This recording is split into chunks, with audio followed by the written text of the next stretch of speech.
Now that you've learned about whole and half steps on the piano keyboard, we can talk about accidentals. Accidentals are sharps, flats, and naturals that are symbols added to a note, and they change the sound of the note. This is how we find out the names of the black keys on the keyboard. The first accidental that we are going to start with will be sharps. So if we go to the piano keyboard, and I'll start on D. If I move a half step up from D and play the black key next door, that would be called D sharp, because what a sharp does is it raises a pitch by a half step. So this is D, and this is D sharp. If we go to play a D sharp on the keyboard, we don't play the D first and then move up. We actually just go to that final note, which would be this black key, D sharp. So if I were to say, play a D sharp, you would go directly to that black key.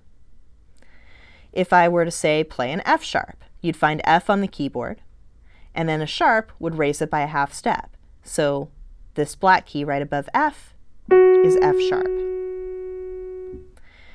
However, not every sharp is a black key. And this is a misconception that a lot of people have about sharps and flats. They don't realize that sharps and flats could be black keys or white keys.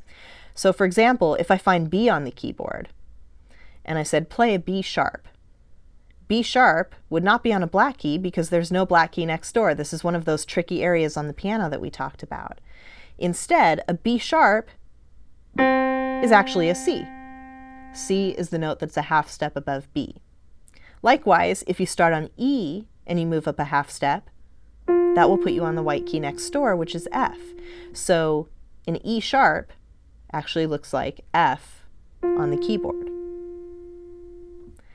If we were to play a G sharp, again, we'd go to G on the keyboard and play the note that's a half step above it, or to the right. That would be G sharp. Flats are the opposite. So sharps raise a note by a half step, but flats lower a note by a half step. If I start on D again, here's D natural, in other words, not sharp or flat. And if we want to play a D flat, we lower the note by a half step, moving to the left. That would be this black key. So we have D, and then we have D flat. If we start on A, and we move a half step down, that would be A flat. The flat lowers a note by a half step. We could also start on F, and if we wanted to play F flat, this is one of those tricky places again where there's no black key next door. So an F flat would be the white key below F. It would look like an E, but we would call it F flat. Likewise, if we start on C and were to play a C flat instead, it would look like B, but that's what is a half step below C. It happens to be a white key. So sharps raise the note to the right by a half step.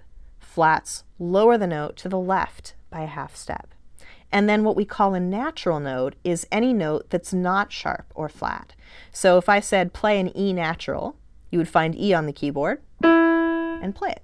It's simply not sharp or flat. We'll learn later as we talk about scales and such when we use a natural sign and how a natural sign can cancel out a sharp or a flat that's already in your music or is in your key signature, but that'll be a little bit later down the road.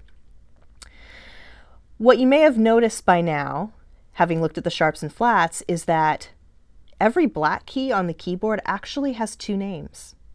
So, for example, this black key here, next to D, it could be called D sharp because it's a half step above D, or it could be called E flat because it's a half step below E. This is what we call an enharmonic note, meaning that it has two names. Every black key has two names, and some of the white keys have two names as well. Like we discovered that a C could also be called a B sharp since it's a half step above B. And an E could be called an F flat because it's a half step below F. So again, sharps and flats aren't always the black keys. Sometimes they're the white keys, and that makes some of these white keys what we call enharmonic notes that have more than one name.